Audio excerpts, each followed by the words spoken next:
ಒಬ್ರು ಥರ ಇನ್ನೊಬ್ರು ಇರಲ್ಲ. ಒಬ್ರು ಬೆಳ್ಳಿನ ಗುರುತು, ರೂಪ, ಗುಣ, ಹಾವ ಭಾವ ಎಲ್ಲ ಇನ್ನೊಬ್ರಿಗಿಂತ ಭಿನ್ನವಾಗಿರುತ್ತೆ. ಹಾಗೆ ಈ ಜಾತಕ ಕೂಡ ಒಂದಕ್ಕಿಂತ ಒಂದು ಡಿಫ್ರೆಂಟಾಗಿರುತ್ತೆ. ಹೀಗಿರುವಾಗ ಈ ಕಾಲದಲ್ಲೂ ಜಾತಕ ನೋಡಿಕೊಂಡು ಮದುವೆ ಮಾಡ್ಕೊಳ್ಳೋದು ನನಗೇನೋ ಸರಿಯಲ್ಲ ಅನಿಸುತ್ತೆ. ಅದ್ರ ಬದಲು ಹೀಗೆ ಮಾಡಬೇಕು. ಒಬ್ಬರು ಸೈಕಿಯಾಟ್ರಿಸ್ಟ್ನ ಕನ್ಸಲ್ಟ್ ಮಾಡಿ ಅವ್ರ ಮೆಂಟಲ್ ಹೆಲ್ತ್ ಹೇಗಿದೆ ಅಂತ ತಿಳ್ಕೊಬೇಕು. ಆದಮೇಲೆ ಹೆಲ್ತ್ ಚೆಕಪ್ ಮಾಡಿಸ್ಬೇಕು. ಇದೆರಡೂ ರಿಪೋರ್ಟ್ ಇಟ್ಕೊಂಡು ಇದನ್ನೇ ಜಾತಕ ಅಂತ ಅಂದ್ಕೊಂಡು ಮದುವೆ ಮಾಡಿಸೋದು ಬೆಸ್ಟು ಅಂತೀನಿ. ಅಭಯ್, ಹಾಗೆಲ್ಲ ಯೋಚನೆ ಮಾಡಬೇಡಪ್ಪ. ಹಿಂದಿನ ಕಾಲದಲ್ಲಿ ನಮ್ಮ ಹಿರಿಯರು ಸಂಪ್ರದಾಯ ಅಂತ ಮಾಡಿದಾರಲ್ಲ, ಅದಕ್ಕೆ ಏನಾದ್ರೂ ಒಂದು ಕಾರಣ ಇದ್ದೇ ಇರುತ್ತೆ. ಜಾತಕ ನೋಡ್ದೇನೆ ಕೆಲವರು ಮದುವೆ ಆಗಿರಬಹುದು, ಕೆಲವರು ಅದರಲ್ಲಿ ಸುಖವಾಗಿನೂ ಇರಬಹುದು. ಅದೆಲ್ಲ ದೇವ್ರ ದಯ ಅಷ್ಟೇ. ಸರಿ, ಈಗೇನು ಕೋಟಿಗೊಬ್ರಿಗೆ ಬರೋ ಜಾತಕ ಅಂತಿದ್ದೀರ, ಅದನ್ನ ಹುಡುಕ್ಬೇಕು ಅಷ್ಟೇ ತಾನೇ? ಹುಡುಕೋಣ. ಪ್ರಪಂಚದಲ್ಲಿ ಹುಡುಕಿದ್ರೆ ಏನ್ ಬೇಕಾದ್ರೂ ಸಿಗುತ್ತೆ. ನಮ್ಮಲ್ಲಿ ಒಂದು ವೆಬ್ಸೈಟ್ ಇದೆ, ಅದರಲ್ಲಿ ಪೊಲೀಸ್ ಡೀಟೇಲ್ಸು, ಅಪರಾಧಿಗಳ ಡೀಟೇಲ್ಸು ಇದೆಲ್ಲ ಇರುತ್ತೆ. ಹಾಗೇನೆ ಜಾತಕ ಹುಡುಕೋದಕ್ಕೂ ಒಂದು ವೆಬ್ಸೈಟ್ ಇದೆ. ಅಲ್ಲಿ ಕೆಲಸ ಮಾಡೋರು ನನಗೆ ಗೊತ್ತು, ಅವ್ರನ್ನ ವಿಚಾರಿಸ್ತೀನಿ. ಈಗ ಜಾತಕದ ಬಗ್ಗೆ ಏನು ಕೇಳಬೇಕು ಅಂತಿದ್ದೀರಾ? ಅದೇ ಮಕ ನಕ್ಷತ್ರ ಅಮೃತ ಗಳಿಗೆಲ್ ಹುಟ್ಟಿರೋ ಹುಡುಗಿಗೆ ಪುಬ್ಬ ನಕ್ಷತ್ರ ಅಮೃತ ಗಳಿಗೆಲ್ ಹುಟ್ಟಿರೋ ಹುಡುಗನೇ ಆಗ್ಬೇಕಂತೆ. ನಮ್ಮ ಹತ್ರ ಜಾಸ್ತಿ ದಿನ ಇಲ್ಲ, ಇನ್ನು 30 ದಿನದೊಳಗೆ ಅವಳ ಮದುವೆ ಆಗಲೇಬೇಕು. ಹೌದಾ? ಒಂದು ನಿಮಿಷ ಇರಿ.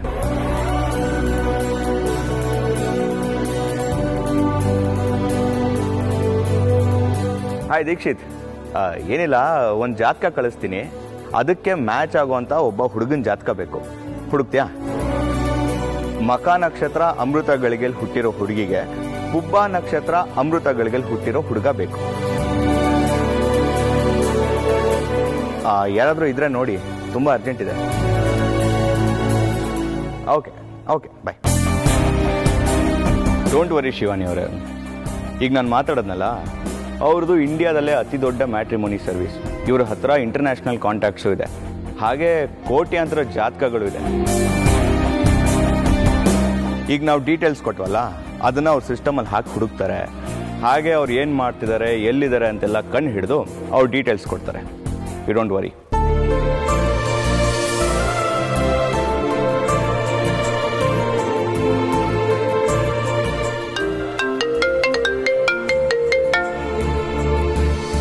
ಓ ದೀಕ್ಷಿತ್, ಹೇಳಿ.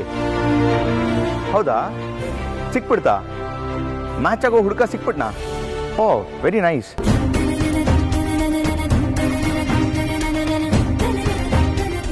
Thank you. ನಾನು ಆಮೇಲೆ ಕಾಲ್ ಮಾಡ್ತೀನಿ. ಹಾಂ, ಬಾಯ್. ನೋಡಿ ಶಿವಾನಿ ಅವರೇ, ಅದೇ ಜಾತಕದ ಹುಡುಗ ಸಿಕ್ಬಿಟ್ನಂತೆ. ಅವ್ರು ಇತ್ತೀಚೆಗಷ್ಟೇ ರಿಜಿಸ್ಟರ್ ಮಾಡ್ಕೊಂಡ್ರಂತೆ. ನೋಡಿ ಎಂಥ ಟೈಮಿಂಗು. ಬನ್ನಿ, ಇಲ್ಲಾದ್ರೂ ಸಂತೋಷವಾಯ್ತಾ? ನೀನು ಹುಡುಕ್ತಾ ಇರೋ ಜಾತಕದ ಗಂಡೇ ಸಿಗ್ತಾನೆ, ಆಯ್ತಾ? ಅಲ್ಲ, ಇದನ್ನೆಲ್ಲ ಇಷ್ಟೊಂದು ಸುಲಭವಾಗಿ ಹೇಗೆ ಕಂಡುಹಿಡಿದ್ರಿ ನೀವು? ಕಣ್ಣು ಹಿಡಿಯೋದೇ ನನ್ನ ಕೆಲಸ ಅಲ್ವಾ? ಏನೇ ಆದರೂ ಪೊಲೀಸ್ ಆಫೀಸರ್, ಕಣ್ಣು ಹಿಡಿಲೇಬೇಕು.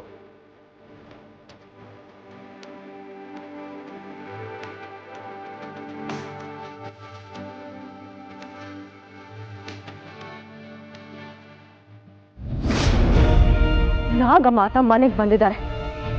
ಶಿವಾನಿಗೆ ಇದ್ರ ಬಗ್ಗೆ ಆತಂಕನೇ ಆಗ್ತಾ ಇಲ್ಲ. ನಾಗಮಾತ ಉಪವಾಸದಲ್ಲಿದ್ದಾರೆ. ಇದ್ರ ಬಗ್ಗೆ ಶಿವಾನಿ ತಲೆನೇ ಕೆಡಿಸ್ಕೊಳ್ತಾ ಇಲ್ಲ. ಆದಿಶೇಷನ ಹುಡ್ಕೋ ಪ್ರಯತ್ನ ಮಾಡ್ತಾ ಇಲ್ಲ. ನಾಗಮಣಿಗೆ ಜೀವಾತ್ಮ ಸೇರೋ ಪ್ರಯತ್ನನೂ ನಡೀತಾ ಇಲ್ಲ. ಇದ್ರೆಲ್ಲದ್ರ ಬಗ್ಗೆ ಅವಳಿಗೆ ಯಾವ ಚಿಂತೆ ಕೂಡ ಇಲ್ಲ. ಇದೆಲ್ಲ ಬಿಟ್ಟು ಎಲ್ಲೋ ಇರೋ ಯಾರ್ದೋ ಮದ್ವೆ ಮಾಡ್ಸಕ್ಕೆ ಪ್ರಯತ್ನ ಮಾಡ್ತಾ ಇದ್ದಾಳೆ. ಅಂದ್ರೆ ಇದ್ರ ಹಿಂದೆ ಏನೋ ರಹಸ್ಯ ಇದೆ, ಅಥವಾ ಶಿವಾನಿಯ ಯಾಗದಲ್ಲಿ ಇದೇನಾದ್ರೂ ಭಾಗನ? ಇದರಿಂದ ಇವಳಿಗೆ ಏನಾದ್ರೂ ಪ್ರಯೋಜನ ಇದೆಯಾ? ಇದರಿಂದ ಶಿವಾನಿಗೆ ಏನೋ ಉಪಯೋಗ ಇರಬೇಕು, ಇರಲೇಬೇಕು. ಯಾವುದೋ ಒಂದು ಮುಖ್ಯವಾದ ಕಾರಣನೇ ಇರುತ್ತೆ. ಅದಕ್ಕೆ ಅವಳು ಎಲ್ಲವನ್ನೂ ಬಿಟ್ಟು ಆ ಮದುವೆ ಮಾಡ್ಸಕ್ಕೆ ಓಡಾಡ್ತಾ ಇರೋದು. ಇದ್ರ ಹಿಂದೆ ನಾಗಮಣಿ ಅಥವಾ ಆದಿಶೇಷನ್ ವಿಚಾರ ಇದ್ರೆ ನನಗೆ ತೊಂದರೆ. ಆದಿಶೇಷ ಯಾರು ಅನ್ನೋದು ಬಿಟ್ರೆ ನನಗೆ ಬೇರೆ ಯಾವ ವಿಚಾರನೂ ಗೊತ್ತಿಲ್ಲ. ಮೊದಲು ಈ ಮದುವೆ ಬಗ್ಗೆ ತಿಳ್ಕೊಬೇಕು. ಶಿವಾನಿ ಆ ಹುಡುಗಿಗೆ ಮದುವೆ ಮಾಡಿಸ್ತಾ ಇರೋ ಹಿಂದಿನ ಮರ್ಮ ಏನು ಅಂತ ತಿಳ್ಕೊಬೇಕು. ತಿಳ್ಕೊಳ್ತೀನಿ.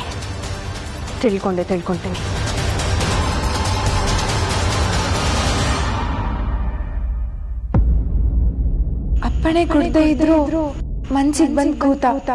ಈಗ ಅಪ್ಪಣೆ ಕೊಟ್ರು ಮನ್ಸಿಂದ ಆಚೆ ಹೋಗ್ತಾ ಇಲ್ಲ. ನಾನ್ ಪ್ರೀತಿಸ್ತೀನಿ ಅಂತ ಅಂದಾಗ ನಾನು ನಿನ್ನ ಪ್ರೀತಿಸ್ತೀನಿ ಅಂತ ಹೇಳ್ಬೇಕು ಅನ್ನಿಸ್ತು. ಮದ್ವೆ ಆಗ್ತೀನಿ ಅಂದಾಗ ಅದೇ ನನ್ ಪುಣ್ಯ ಅನ್ನಿಸ್ತು. ಆದ್ರೆ ಅದು ಪುಣ್ಯ ಅಂತ ಮದ್ವೆ ಆದ್ರೆ ಅದು ನನ್ ಬದುಕಿನ ಶಾಪ ಆಗುತ್ತೆ. ನನ್ ಪ್ರೀತಿಸಿದ ತಪ್ಪಿಗೆ ಒಂದ್ ಪ್ರಾಣ ಕಳ್ಕೋಬೇಕಾಗುತ್ತೆ. ಯಾಕಾದ್ರೂ ನನ್ ಬದುಕಿಗೆ ಬಂದು ಬರ್ದೇ ಇದ್ದಿದ್ರೇನೆ ನಾನು ನೆಮ್ಮದಿಯಾಗಿರ್ತಿದ್ದೆ ಅನ್ಸುತ್ತೆ. ಏನ್ ಮಾಡ್ಲಿ? ಮಗಳೇ, ಅಪ್ಪ, ಒಂದು ಸಂತೋಷ ಸುದ್ದಿನಮ್ಮ. ನಮ್ ಜೀವನದಲ್ಲಿ ಇರೋ ಸಂತೋಷ ಸಾಕಾಗಲ್ವಾ? ಇಲ್ಲಮ್ಮ, ಸಂತೋಷವಾಗಿದ್ದೀವಿ ಅಂತ ಒಬ್ಬರನ್ನೊಬ್ರು ನಂಬಿಸ್ಕೊಂಡು ಬದುಕು ಮಾಡ್ತಾ ಇದ್ದೀವಿ. ನಿನಗೆ ಒಳ್ಳೆ ಗಂಡು ಹುಡುಕಿ ಮದುವೆ ಮಾಡೋಕ್ಕಾಗಲಿಲ್ವಲ್ಲ ಅಂತ ನಾನು ಸಂಕಟ ಪಡ್ತಾ ಇದ್ದೀನಿ. ಅಪ್ಪ ನನಗೋಸ್ಕರ ಇಷ್ಟು ಕಷ್ಟಪಡ್ತಿದಾರಲ್ಲ ಅಂತ ನೀನು ನೋವು ಅನುಭವಿಸ್ತಾ ಇದ್ದಿ. ನಮ್ಮ ಪ್ರಾರ್ಥನೆ ಫಲವೋ ದೇವರ ಆಶೀರ್ವಾದವೋ ಶಿವಾನಿ ಅವರು ನಿನಗೊಂದು ಗಂಡು ನೋಡ್ತೀನಿ ಅಂತ ಹೇಳಿದಾರಮ್ಮ.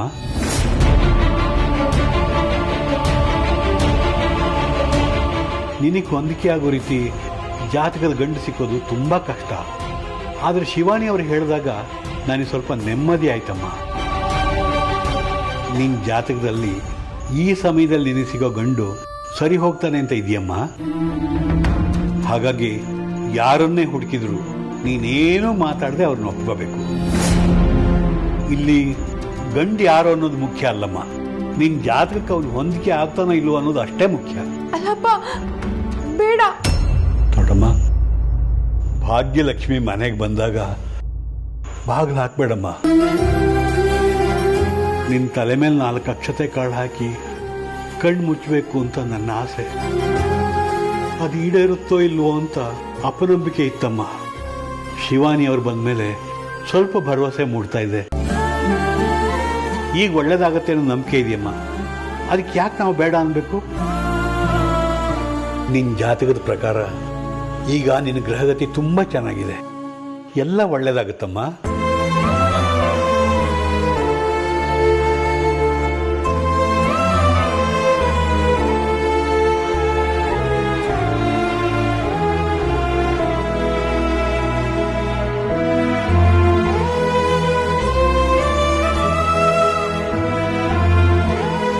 ದೇವ್ರೆ, ನನ್ ಮನ್ಸಲ್ಲಿ ಅವನಿದ್ದಾಗ ನನ್ ಮದ್ವೆ ಆಗಕ್ಕೆ ಇನ್ನೊಬ್ಬ ಬರ್ತಾನ.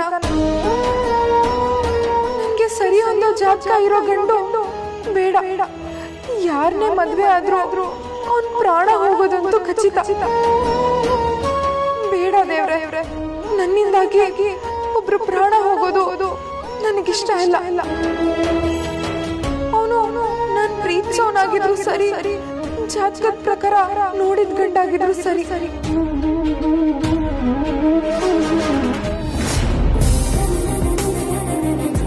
ಅಭಯ್ ಅವರೇ, ಥ್ಯಾಂಕ್ ಯು.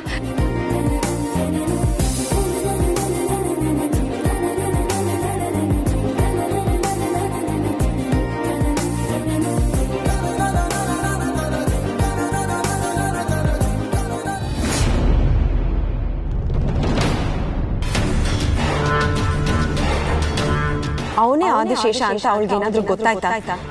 ಅದಕ್ಕೆ ಹೀಗೆ ಆಡ್ತಾ ಇದ್ದಾಳ.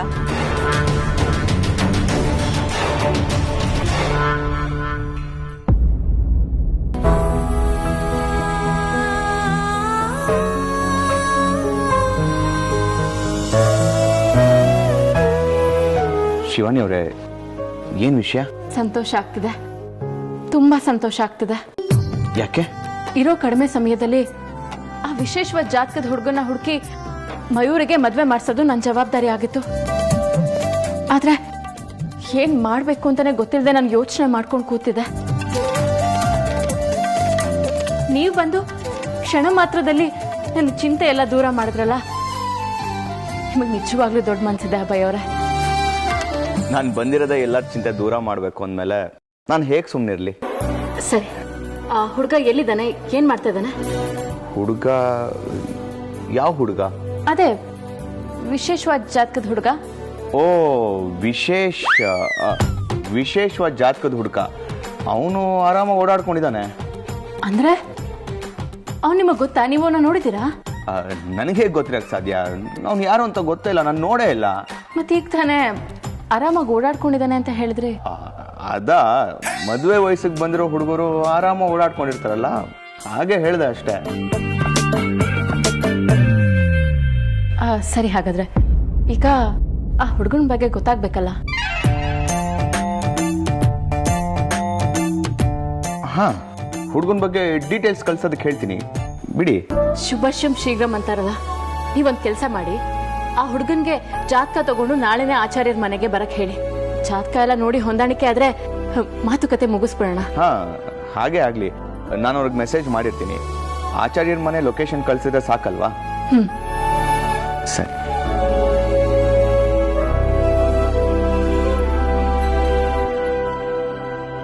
ಥ್ಯಾಂಕ್ಸ್ ಅಭಯ್ ಅವರೇ.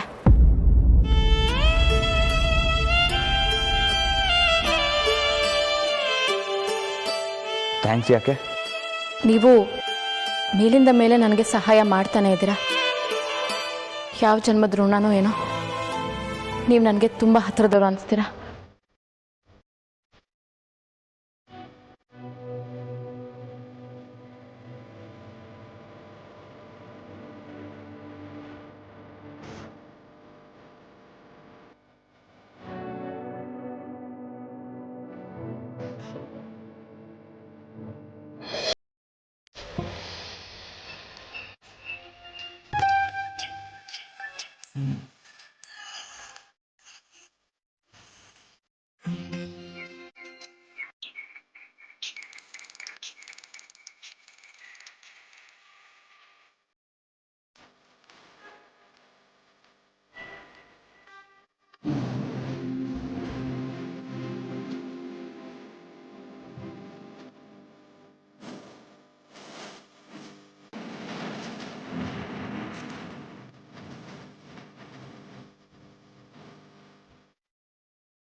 ಮಂದಹಾಸ ನಿನ್ನ ಮುಖದಲ್ಲಿ.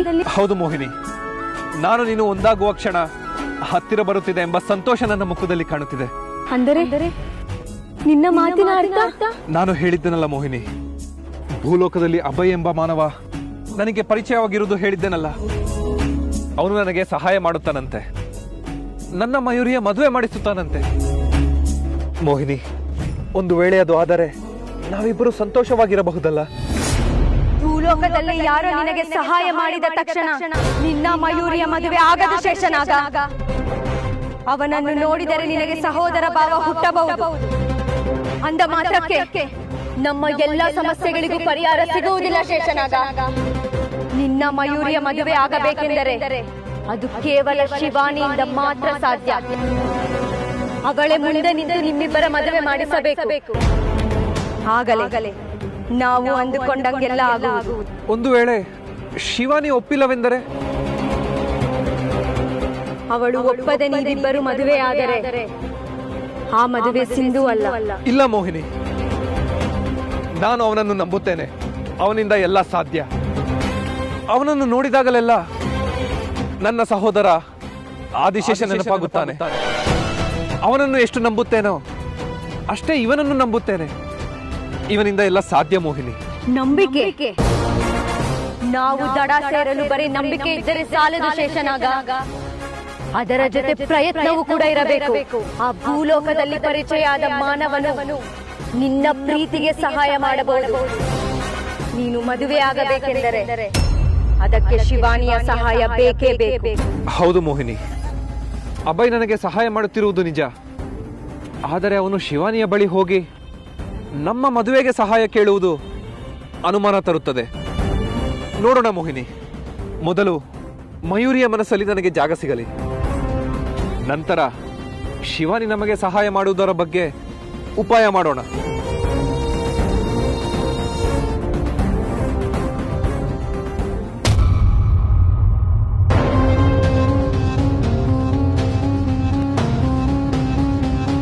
ನಮಸ್ಕಾರ ಗುರುಗಳೇ. ನಂದಿ, ಬಾ. ನೀನು ಬಂದೇ ಬರುತ್ತೀಯ ಎಂದು ನಿರೀಕ್ಷೆ ಮಾಡಿದ್ದೆ, ಆದರೆ ಇಷ್ಟು ತಡವಾಗಿ ಬರುತ್ತೀಯ ಎಂದು ನಿರೀಕ್ಷಿಸಲಿಲ್ಲ. ಮನೆಯಲ್ಲಿ ಎಲ್ಲರಿಗೂ ನಿನ್ನ ಮೇಲೆ ಅನುಮಾನ, ನಿನ್ನ ತಲೆಯಲ್ಲಂತೂ ಅನುಮಾನದ ಹುತ್ತ. ತಲೆಯಲ್ಲಿ ಅನುಮಾನವನ್ನು ಬಚ್ಚಿಟ್ಟುಕೊಂಡು ಓಡಾಡುವುದು ನಮಗೆ ನಾವೇ ಮಾಡಿಕೊಳ್ಳುವ ವಾಮಾಚಾರ. ಹೇಳು, ನಿನ್ನ ಮನಸ್ಸಿನಲ್ಲಿರುವ ಅನುಮಾನಗಳೇನು? ಬಗೆಹರಿಸಿಕೋ. ಅಲ್ಲ ಗುರುಗಳೇ, ನಿಮ್ಮನ್ನ ಈ ಊರಿಗೆ ಕರ್ಕೊಂಡ್ಬಂದಿದ್ದು ನಾನು ಮತ್ತು ಯಜಮಾನ್ರ ಸ್ನೇಹಿತರು. ಅವರೆಲ್ಲ ತೀರ್ಕೊಂಡ್ಬಿಟ್ರು. ನೀನೊಬ್ಬ ಉಳಿದುಕೊಂಡಿದ್ದೀಯ ಅಂದ್ರೆ ಅದು ತಾಯಿ ಜ್ವಾಲಮಾಲಿನಿಯ ಆಶೀರ್ವಾದ. ಇಷ್ಟಕ್ಕೂ ನಿನ್ನ ಅನುಮಾನವೇನು? ನೀನು ಇನ್ನು ಯಾಕೆ ಬದುಕಿದೀಯಾ ಅಂತ? ಅಥವಾ ಹಾಗಲ್ಲ ಗುರುಗಳೇ, ನಿಮ್ಮನ್ನ ಕರೆಸಿದ್ದು ನಾನು. ಆದರೆ ನಿಮ್ಮ ಒಡನಾಟ ಯಜಮಾನ್ರ ತಮ್ಮ ಧನಂಜಯನ್ ಜೊತೆ ಇದೆ.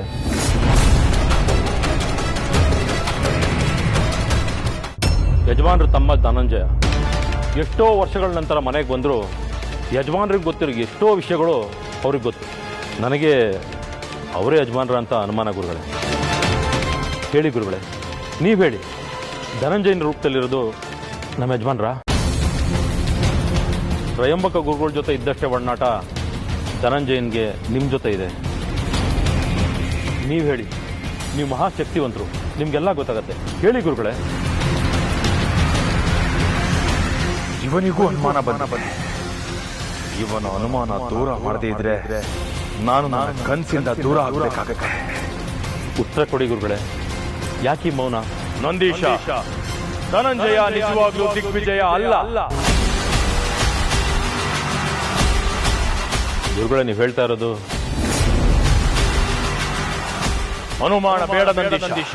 ಧನಂಜಯ ಬಂದಿದ್ದು, ನನ್ನೊಟ್ಟಿಗೆ ಮಾತನಾಡಿದ್ದು, ಮನೆಗೆ ಕರೆದುಕೊಂಡು ಬಂದದ್ದು, ಎಲ್ಲದರ ಉದ್ದೇಶ ಒಂದೇ, ಅದು ದಿಗ್ವಿಜಯ. ಕಾಣೆಯಾದ ದಿಗ್ವಿಜಯನನ್ನ ಹೇಗಾದರೂ ಮಾಡಿ ಹುಡುಕಿಕೊಡಿ ಎಂದು ಕೇಳಲು ಬಂದಿದ್ದ ಅಷ್ಟೇ. ಇವ್ರು ಹೇಳೋ ಮಾತುಗಳು ನಂಬೋ ತರ ಇಲ್ಲ. ಏನ್ ಮಾಡಲಿ?